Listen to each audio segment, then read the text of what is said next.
Assalamualaikum warahmatullahi wabarakatuh. Baik anak-anak kelas 5 BCP yang saya kita jawaban. Kali ini kita akan belajar tentang tema 6. Tema 6 ya, terkait dengan panas dan perpindahannya ya. Tema 6 kita di muatan IPS gitu ya. Jadi kita akan belajar khusus tema 6 bagian muatan IPS. Baik. Di sini pembelajaran ini kita akan belajar terkait dengan mengidentifikasi ya, mengidentifikasi interaksi. Interaksi itu apa? Interaksi adalah hubungan ya, manusia dengan lingkungan alam dan pengaruhnya. Ya, ini masih ada kelanjutan dari tema sebelumnya yaitu tema 4, 5 kemarin ya. Di sini tentang mengidentifikasi, kita akan mencari atau mengidentifikasi ya. Jadi mengamati ya, mengamati kemudian antara interaksi manusia dengan lingkungan alam dan pengaruhnya. Interaksi adalah di sini ya dalam subkan, interaksi adalah suatu kegiatan yang terjadi antara dua objek. Jadi kegiatan itu terjadi antara dua objek, dua benda, dua makhluk ya, dan saling mempengaruhi satu sama lainnya. Dua objek ini saling mempengaruhi. Ya, objek pertama mempengaruhi objek kedua mempengaruhi objek yang pertama. Sepanjang itu ya. Jadi saling mempengaruhi namanya. Oke. Manusia melakukan interaksi dengan lingkungan alam. Jadi manusia ini juga melakukan interaksi dengan lingkungan sekitarnya, lingkungan alam dia. Interaksi manusia dengan lingkungan alam atau sebaliknya terbentuk secara alami. Jadi kita sebagai manusia ada interaksi antara kita sebagai manusia dengan alam itu terjadi secara alami ya, langsung secara alami, spontanitas. Itu adalah alami ya. Jadi tidak dibuat-buat oleh manusia. Nah, selanjutnya interaksi sosial dan lingkungan alam. Ini kelanjutannya tadi. Itu adalah hubungan antara manusia dan lingkungan alam dapat dikelompokkan menjadi dua, gitu ya. Jadi interaksi ini adalah hubungan antar sosial itu antar manusia dan lingkungan alam. Jadi manusia itu juga melakukan hubungan dengan alam atau interaksi dengan alam. Artinya manusia membutuhkan alam, alam pun membutuhkan manusia. Seperti tadi ya. Jadi saling timbal balik, saling mempengaruhi, gitu. Nah, interaksi sosial dan lingkungan alam itu dibagi menjadi dua. Yang pertama, hubungan yang membuat manusia harus dapat menyesuaikan diri dengan alam. Jadi, kita sebagai manusia harus bisa menyesuaikan diri dengan alam. Contoh nih, kita tinggal di daerah yang udaranya dingin, dataran tinggi. Tentu di sana jarang ada orang punya AC, begitu ya. Kemudian kita pindah tuh ke tempat yang dataran rendah, di Solo yang udaranya sudah panas, ya kan? Tentu di sini kita butuh AC dan sebagainya. Nah, jadi kita harus menyesuaikan diri dimanapun kita berada. Atau orang yang tinggal di pesisir pantai, tentu kehidupannya berbeda dengan orang yang berada di kota, begitu ya. Kalau orang di kota, pekerjaannya apa? Kebanyakan adalah nelayan, mencari ikan di pantai atau di laut. Tidak mungkin orang kota kerjanya adalah nelayan, jadi tidak sesuai, ya tidak menyesuaikan diri dengan lingkungan. Tapi kalau orang pantai, orang yang di pantai pekerjaannya adalah nelayan itu sangat cocok karena memang sekitarnya adalah laut atau pantai, begitu ya. Kemudian yang kedua adalah hubungan yang membuat manusia dapat memanfaatkan alam sekitarnya.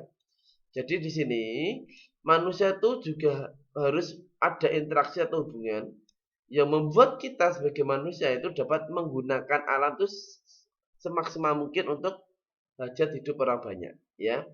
Tentu dalam penggunaannya ini juga tidak asal-asalan, ya harus sesuai dengan ukuran supaya alam itu tidak rusak, ya. Tentu tetap memperhatikan kelestarian alam, gitu ya. Jadi ada hubungan manusia yang dapat memanfaatkan alam sekitarnya, seperti itu. Selanjutnya, pengaruh negatif. Pengaruh negatif itu apa, Mister? Pengaruh negatif itu adalah kelemahan, kejelekan, keburukan, dampak jeleknya dampak buruknya, akibat buruknya adalah, nah itu adalah arti dari pengaruh negatif. Pengaruh negatif ini adalah interaksi manusia dengan lingkungan alamnya. Manusia dengan lingkungan alamnya. Manusia tidak dapat hidup tanpa mengandalkan lingkungan alamnya. Apa betul? Coba kita lihat ya. Manusia tidak dapat hidup tanpa mengandalkan lingkungan alam. Contoh nih, ya contoh. Manusia itu butuh makan, betul ya? Makanan itu berasal dari hewan dan dari tanaman. Betul? Iya. Ketika manusia itu membutuhkan makan, kemudian dia memakan tumbuhan, memakan buah, memakan eh, padi dari padi, itu adalah kita mengandalkan alam, gitu ya. Seandainya tanaman tidak ada, kemudian manusia bisa makan hewan, tapi lama kelamaan hewan pun juga mati karena hewan tidak bisa makan, ya. Dan lama-lama manusia juga punah, begitu, ya. Jadi manusia ini tidak dapat hidup tanpa mengandalkan alam. Yang kedua, manusia butuh oksigen. Yang menghasilkan oksigen adalah tumbuhan, ya. Tumbuhan berfotosintesis menghasilkan O2 salah satunya yang disebarkan ke seluruh alam. Kita butuh oksigen dari tanaman, tumbuhan.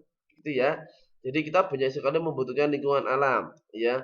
Sekitar kita, ketika kita membangun rumah, kita butuh pasir, kita butuh batu bata. Tentu semua diambil dari alam juga. Pasir, semen, dan sebagainya. Tentu semua dari alam juga.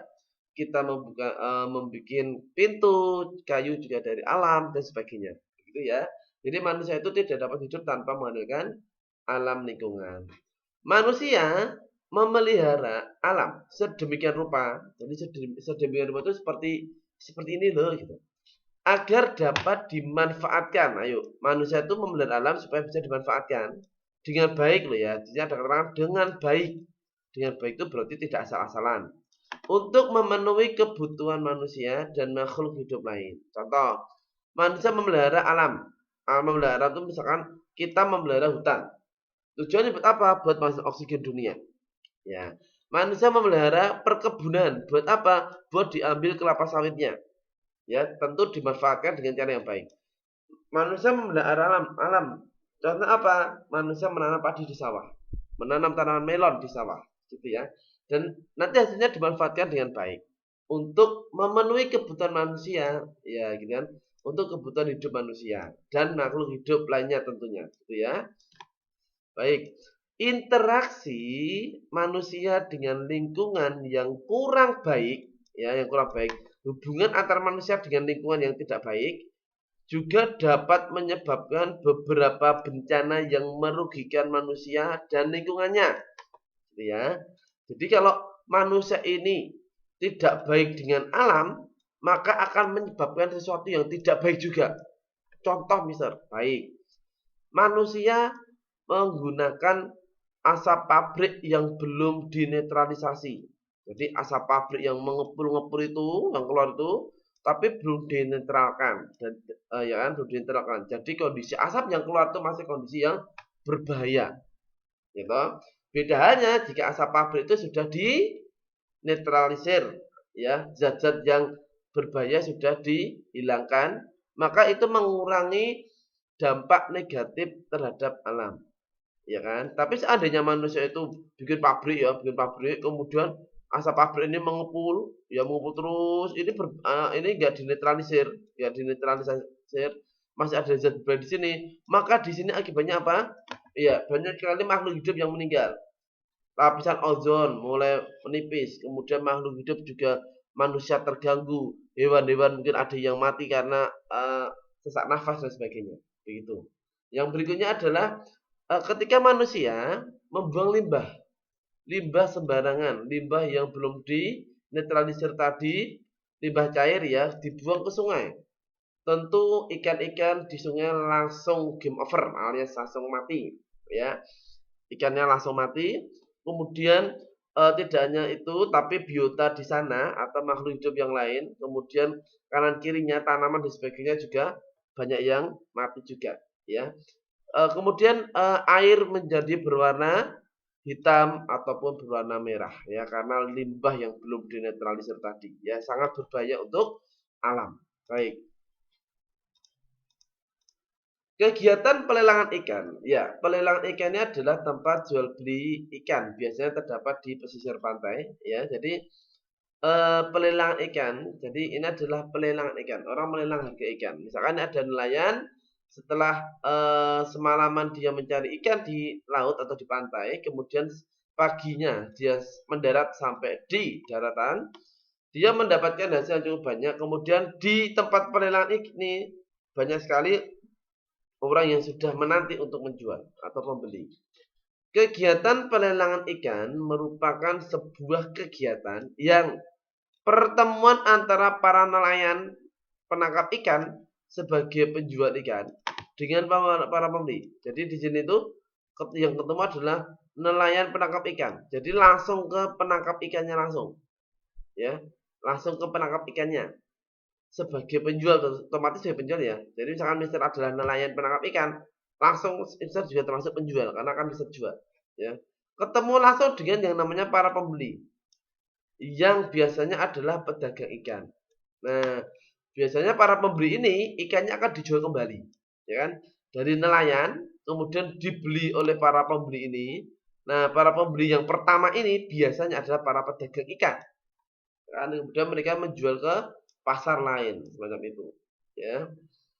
Nah, perannya apa dalam kegiatan pelelangan ini? Perannya apa? Nelayan ini berperan menangkap ikan di laut dan menjual ikan ke juru lelang.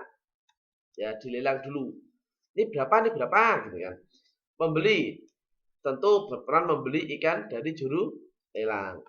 Juru lelang menawarkan harga ikan kepada pedagang besar atau pembeli. Dia menawarkan, ya ini loh harganya sekian, jadi nanti dapat keuntungan. Pemerintah membangun tempat pelelangan ikan.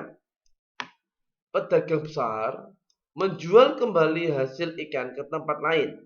Ya, sopir tentu fungsinya mengangkut hasil lelang ikan, gitu ya. Baik, permasalahan-permasalahan sosial di sekitar kita. Ada beberapa permasalahan sosial di sekitar kita.